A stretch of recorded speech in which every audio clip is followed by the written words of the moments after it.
नमस्ते, नमस्कार, जय हिंद।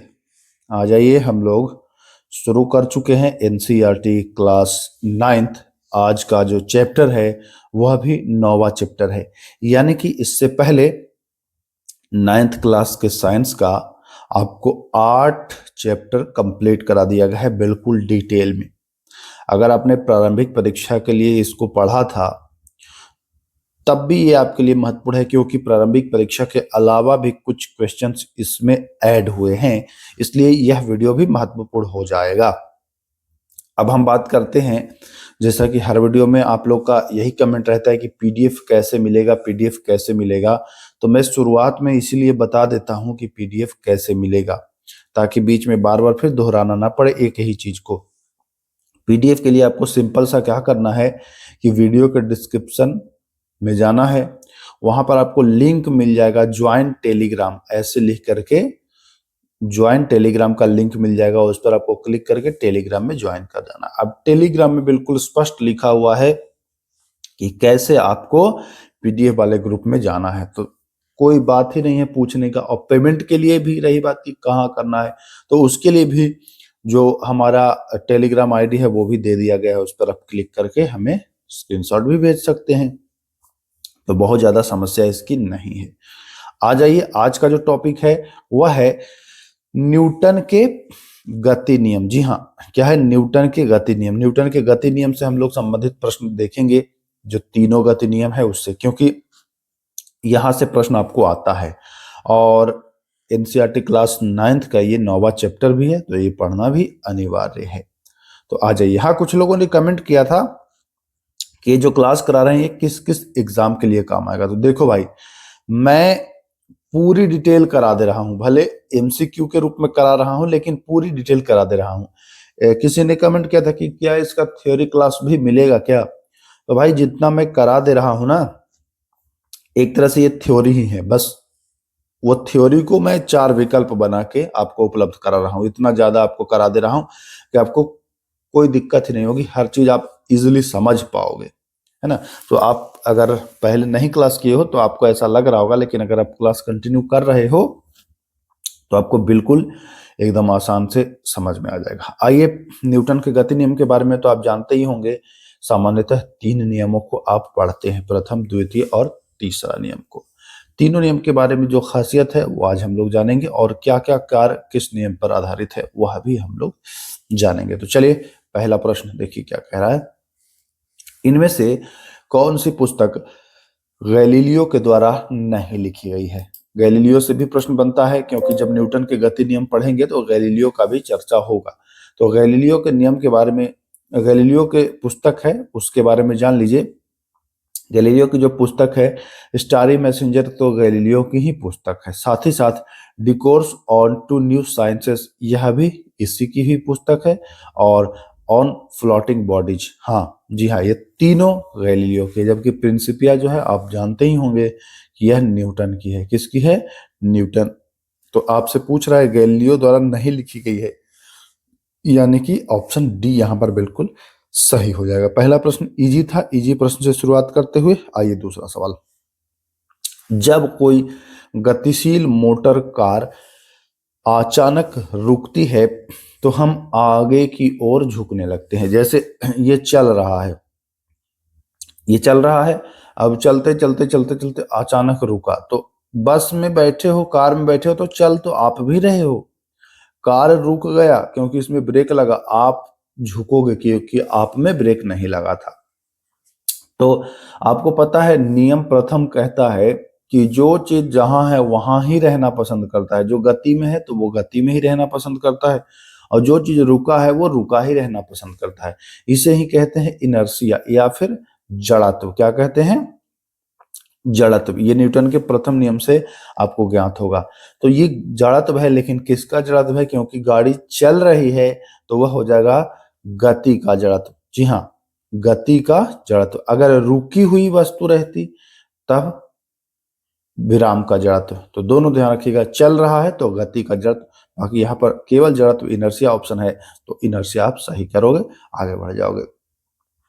इनमें से कौन संवेग को परिवर्तित करने वाली मुख्य राशि है। जी हाँ, संवेग को परिवर्तित करने वाली मुख्य राशि की बात की जा रही है। संवेग को मुख्य राशि कौन सा परिवर्तित है, तो वह है बल लगा करके संवेग को परिवर्तित कर सकते हो, यह मुख्य राशि हो गया बल। ठीक, चलिए आइए, इनमें से किसके परिवर्तन से संवेग में परिवर्तन हो सकता है।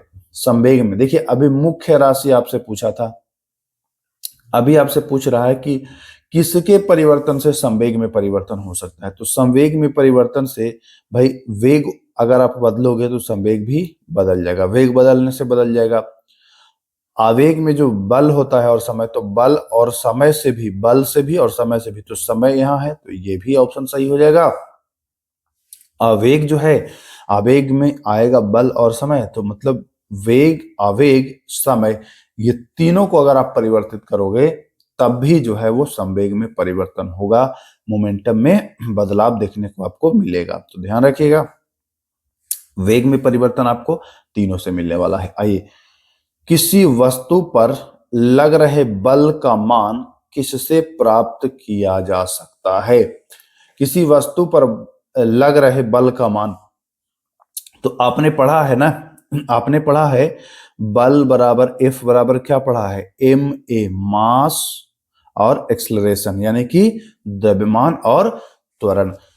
तो किसी वस्तु पर लग रहे बल का मान अगर आपको ज्ञात करना है, यानी एफ बराबर आपको ज्ञात करना है, तो ये एफ बराबर आप ज्ञात करेंगे एम ए, यानी मास और एक्सलरेशन, तो ये हो जाएगा द्रव्यमान और त्वरण। अब बात करते हैं कि एफ बराबर एम ए यह न्यूटन के किस नियम से आपको ज्ञात होता है। यह भी प्रश्न पूछ देता है, और पूछा था ये 1799 वाले में, 1799 वाले में ये प्रश्न पूछा था, अप्रत्यक्ष प्रत्यक्ष रूप से पूछा था, आप समझ नहीं पाए थे, लेकिन अप्रत्यक्ष रूप से देखिए प्रश्न आएगा, वो भी आएगा, धैर्य बनाइए। न्यूटन के तीसरे गति नियम के संदर्भ में नीचे दिए गए कथनों पर विचार करें। ये बहुत अच्छा प्रश्न है, एग्जाम में पूछेगा तो आप लोग फंसने के कगार पर आ जाओगे। आओ, हाँ, तीसरे नियम से संबंधित कथन कह रहा है बल सदैव युगल रूप में होते हैं। क्या ऐसा है कि बल सदैव युगल रूप में होते हैं? आपको लगेगा कि सर ये नहीं समझ में आया, चलिए दूसरा कथन देख लीजिए। ये बल सदैव एक ही वस्तु पर कार्य करते हैं। अगर आप तीसरे नियम को देखेंगे तो कहता है कि एक्शन रिएक्शन, क्रिया प्रतिक्रिया बल, जैसे कि आपने कोई क्रिया किया, जैसे आप एक गेंद फेंके इधर दीवार की ओर, ठीक है, तो दीवार पर टकरा करके गेंद दीवार आपकी ओर फेंक देगा, तो ये युगल रूप में होता है। आपने फेंका, वो आपकी तरफ फेंका, युगल मतलब जोड़ा, है ना, पेयर। तो ये आप देख पा रहे हैं कि हाँ सर ये तो युगल रूप में हुआ तीसरे नियम के अनुसार। ये बल सदैव एक ही वस्तु पर कार्य करते हैं, एक ही वस्तु पर कार्य नहीं करते हैं, अलग अलग वस्तुओं पर कार्य करते हैं। जैसे कि आपने इधर गेंद पर लगाया फोर्स, ठीक है, और गेंद जो लगाया है वो दीवार पर लगाया है, और फिर दीवार पुनः गेंद पर लगाया है, तो गेंद और दीवार अलग अलग वस्तुओं पर ये काम किया है, काम किया है कि नहीं। ये बल सदैव एक ही वस्तु पर कार्य नहीं करते हैं, अलग अलग वस्तुओं पर यह कार्य करेंगे, तो ये आपको ध्यान रखना है।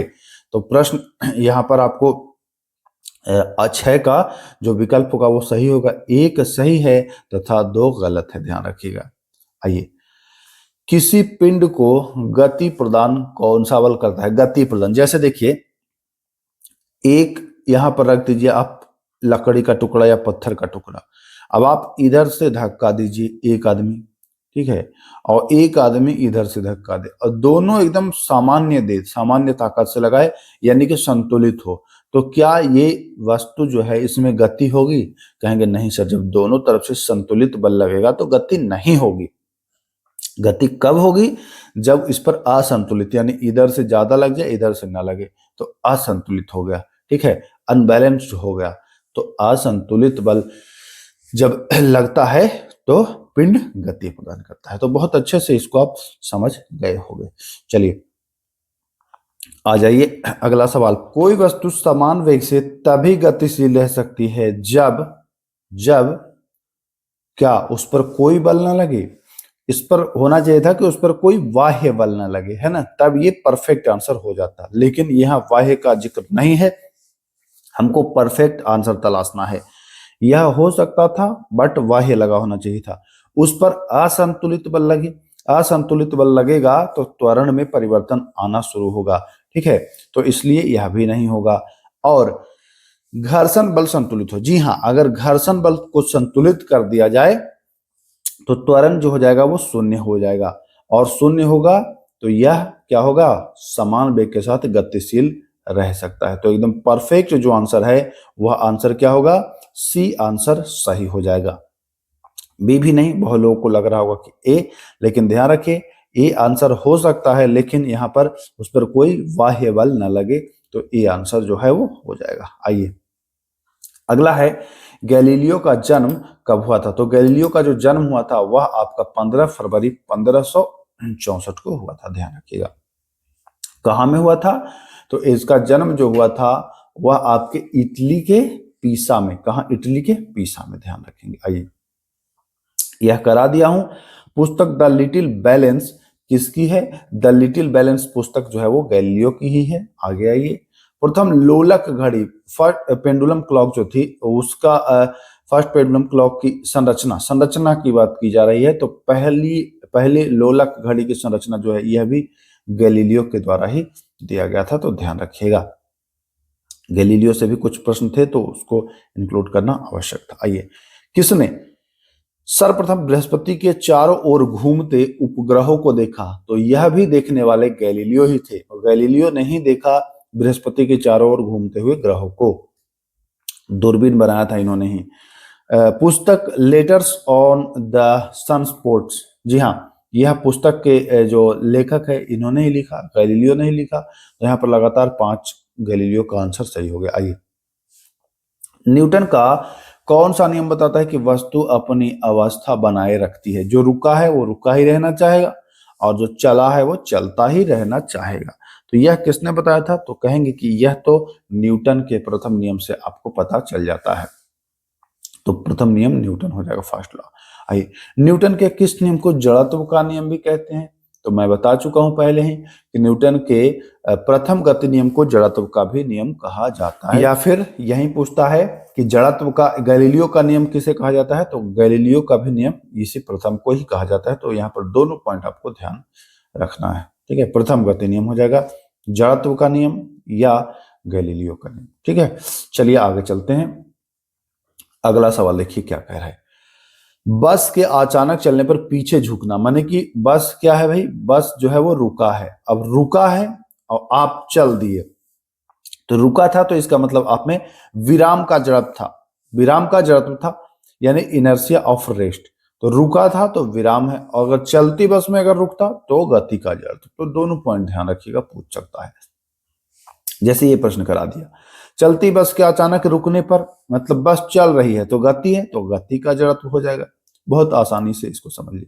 वस्तु का जड़त्व मापा जाता है, तो वस्तु का जो जड़त्व मापा जाता है उसमें आप द्रव्यमान, जी हाँ, मास से ही मापा जाता है, यानी कि वस्तु का जड़त्व की माप उसके द्रव्यमान की माप है। तो ये भी आपको ध्यान रखना है। आइए 20वां प्रश्न देखिए क्या कह रहे हैं। वह गुण जो अवस्था परिवर्तन का विरोध करता है, वह गुण जो अवस्था परिवर्तन का विरोध करता है वह है जड़त्व। जैसे आपने देखा कि वस्तु रखी है, बस रुकी थी, अचानक चली, तो आदमी रुकना ही चाह रहा था, वो पीछे टकराता है, यह विरोध करता हुआ नजर आएगा, ठीक है। तो जड़त्व जो है यह वस्तु पर अवस्था परिवर्तन का विरोध करेगा आपको, तो जड़त्व हो जाएगा। किसी वस्तु का द्रव्यमान किसका माप होता है? तो अभी ही बता दिया कि वस्तु का द्रव्यमान जो है वो जड़त्व का ही माप है, ठीक है। वह प्राकृतिक गुण जो वस्तु की विराम या गति की अवस्था में परिवर्तन का विरोध करता, विरोध करे तो बताएंगे कि जड़त्व होगा। तो बिल्कुल सही आंसर हो जाएगा यहाँ पर भी जड़त्व, ठीक है। प्रश्न ऐसे घुमा घुमा के पूछ सकता है। देखिए इसी से मिलता जुलता प्रश्न आया था 21 तारीख को प्रथम शिफ्ट में। जब कोई असंतुलित बाह्य बल किसी वस्तु पर कार्य करता है तो उसके वेग में परिवर्तन होता है। यह न्यूटन के किस नियम से दर्शाया गया है? यह न्यूटन के किस नियम से दर्शाया गया है? क्या जब कोई असंतुलित बाह्य बल किसी वस्तु पर कार्य करता है तो उसके वेग में परिवर्तन आ जाता है। तो वेग में परिवर्तन आ जाता है, इसका मतलब वो त्वरण भी बदलेगा। तो अगर आपको दूसरे नियम के अनुसार याद है F बराबर ma, तो चेंज होने लगा। यह न्यूटन के किस गति नियम में दर्शाया गया है? तो सीधा आपको आंसर याद रखना है कि यह न्यूटन के दूसरे गति नियम में दर्शाया गया है। किस गति नियम में?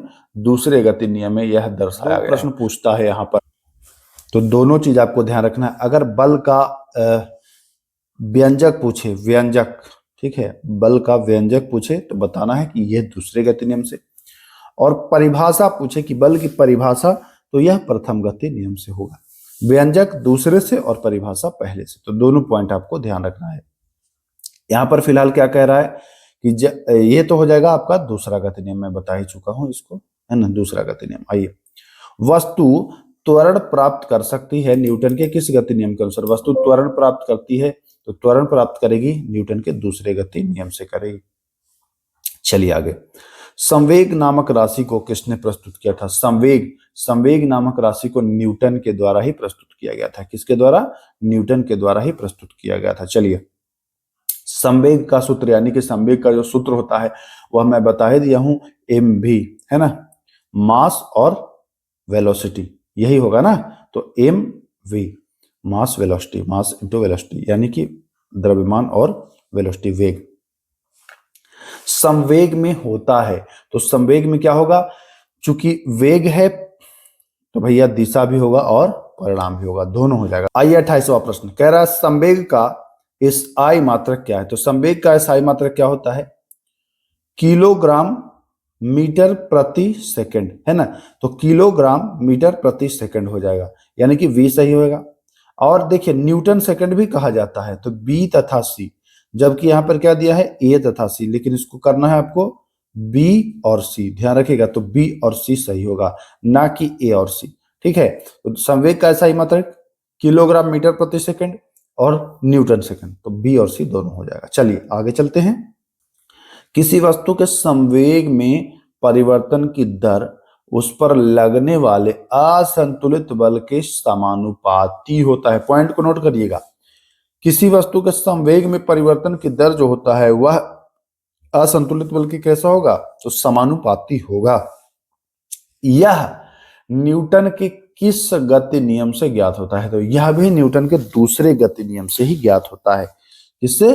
दूसरे गति नियम से यह भी ज्ञात होता है। चलिए आइए, मैंने ये बताया है कि बल का व्यंजक तो दूसरे गति नियम से, और यह भी बताया है कि बल की परिभाषा, तो बल की परिभाषा प्रथम गति नियम से, तो यह भी आपको ध्यान रखना है। चलिए आइए, त्वरण का SI मात्रक क्या है? तो मीटर प्रति सेकंड वर्ग या मीटर प्रति सेकंड स्क्वायर, ये तो मैं करा ही चुका हूं कि त्वरण का जो SI मात्रक है मीटर प्रति सेकंड स्क्वायर। चलिए, बल का SI मात्रक कौन नहीं जानता है? कोई भी बताएगा कि न्यूटन होगा। किस गति नियम से हमें वस्तु पर लगने वाले बल को मापने की विधि मिलती है? तो F बराबर ma, आपको बताया है ना, यह भी प्रश्न पूछा गया था। F बराबर ma, तो यह किसरे गति नियम से है? यह दूसरे से है। किससे है? दूसरे गति नियम से यह बल को मापने की विधि का पता चलता है। आइए, क्रिकेट में तेज आती गेंद को पकड़ते समय खिलाड़ी हाथ पीछे करता है, यह किस नियम पर आधारित है? तो हाथ पीछे करता है, यह दूसरे गति नियम का उदाहरण है। दूसरे गति नियम का, वह समय को ज्यादा लगाता है। जैसे गेंद को यहां पकड़ता तो यहां ले जाता है पकड़ के, तो वो टाइम को खींचता है, समय को ज्यादा लगाता है। यह दूसरे गति नियम का उदाहरण है। आइए देखिएगा, कैच पकड़ने के बाद खिलाड़ी हाथ पीछे खींचता है क्योंकि गेंद का वेग वह शून्य करने में समय बढ़ जाता है, वो समय लगाता है। गेंद के वेग को अब अचानक रोक देता, तुरंत शून्य कर देता तो उसे चोट लगती, लेकिन वो गेंद को पकड़ के और गेंद के साथ ही हाथ को खींचता है, वो टाइम को बढ़ाता है, गेंद के वेग को शून्य करने में समय लगाता है, इसलिए उसे चोट का अनुभव नहीं होता है या कम होता है। ठीक है, तो हो जाएगा वेग को शून्य करने के लिए समय को बढ़ाता है। किस गति नियम को क्रिया प्रतिक्रिया का नियम भी कहा जाता है? तो यह तीसरे गति नियम को क्रिया प्रतिक्रिया का नियम कहा जाता है। जैसे आप दीवार पर गेंद मारे, दीवार आपको मार देगी, यही क्रिया प्रतिक्रिया का नियम होगा। क्रिया प्रतिक्रिया बल सदैव कार्य करते हैं। तो मैंने बता दिया था पहले ही कि अलग अलग वस्तुओं पर कार्य करेगा। किस पर करेगा? अलग अलग वस्तुओं पर यह कार्य करेगा। चलिए, साइकिल का चलना संभव हो पाता है किस गति नियम के कारण? तो क्रिया प्रतिक्रिया। देखिए, साइकिल चलाना या पैदल, आप धरती को पैर से पीछे धकेलते हो तो धरती आपको आगे धकेल देता है, इसीलिए आप चल पाते हो। तो चल जो पाते हो वह तीसरे गति नियम से होगा, ना कि पहले से। ध्यान रखिएगा, किससे? तीसरे गति नियम से। ध्यान रखिएगा, तीसरे। चलिए, बंदूक से गोली चलने पर बंदूक का पीछे की ओर, अब गोली आगे गया, वो पीछे धक्का दिया, है ना। जैसे एक बल गोली पर लगा, दूसरा बल बंदूक पर लगा, दोनों अलग अलग वस्तु पर लगा, तो कहेंगे ये तीसरा गति नियम बता रहे हैं आप। पक्षी का उड़ना किस गति नियम का उदाहरण है? पक्षी का उड़ना भी तीसरे गति नियम का ही उदाहरण है, ठीक है। या रॉकेट का उड़ना, देखिए आपने रॉकेट देखा होगा, तो रॉकेट में से पीछे देखिए आग का निकलते रहेगा, एकदम धक धक धक धक आग। तो आग नीचे की ओर दबाता है और नीचे ये आग रॉकेट को ऊपर की ओर दबाता है, तो एक दूसरे के विपरीत दोनों काम करते हैं और ये उड़ता चला जाता है। ये तीसरे गति नियम का ही होगा, ये ध्यान से समझिएगा। गोली लगने पर गहरा घाव होना किस गति नियम का उदाहरण है? अच्छा, जैसे ही बच्चे देखते हैं कि गोली गोली बोला है तो लगा दो तीसरा।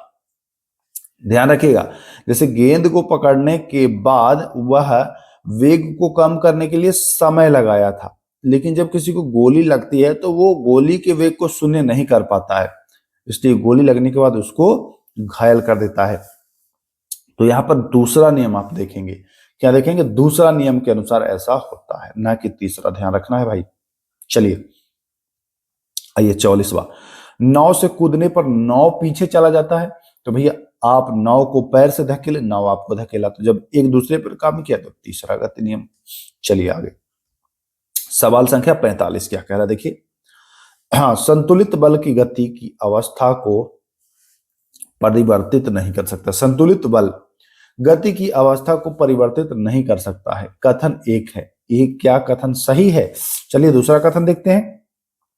किसी पिंड को गति प्रदान करने के लिए असंतुलित बल की आवश्यकता होती है। तो जी हाँ, ये प्रश्न तो बिल्कुल सही है कि किसी पिंड को अगर गति देना है तो उसको क्या आवश्यकता होगी? तो बताएंगे असंतुलित बल की आवश्यकता होगी, ठीक है ना। तो ध्यान रखिएगा, जो सही आंसर हो जाएगा, दोनों यहां पर सही होगा। क्यों? क्योंकि ये पहले ही मैं बताया हूं कि संतुलित बल गति को अवस्था को नहीं परिवर्तित कर सकता है, संतुलित है तो नहीं करेगा। अब पिंड को गति प्रदान करने के लिए असंतुलित बल, तो दोनों कथन यहां पर सही हो जाएगा। आइए, किसी वस्तु को त्वरित करने के लिए किसकी आवश्यकता होगी? किसी वस्तु को त्वरित करने के लिए किसकी आवश्यकता होगी भाई? तो किसी वस्तु को अगर त्वरित करना है तो असंतुलित बल। यही तो आपने पढ़ा कि पिंड को गति प्रदान करने के लिए तो त्वरित करना है तो असंतुलित बल जो है वो लगाइए, यानी कि बी यहाँ पर ऑप्शन सही हो जाएगा। तो देखते हैं, एक से हमने शुरू किया था और सारे प्रश्न लगभग हमने कंप्लीट कर लिए हैं। हाँ, सारे प्रश्न कंप्लीट कर लिए हैं, छूटा कुछ भी नहीं है ना। तो चलिए, आज का जो अपना टॉपिक था वह था गुरुत्वाकर्षण, और लगभग 20 मिनट 22 मिनट का समय आपका लगा है। यहाँ पर आप कितने क्वेश्चन कंप्लीट कर लिए? 46 क्वेश्चन आप कंप्लीट कर लिए। एनसीईआरटी के प्रश्न थे दोस्तों, जितने भी प्रश्न थे हमने सबको एक वीडियो में एकत्रित करके आपको उपलब्ध कराया।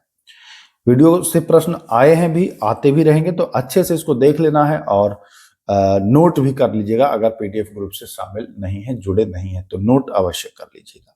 चलिए फिर मिलते हैं, तब तक के लिए नमस्कार, जय हिंद।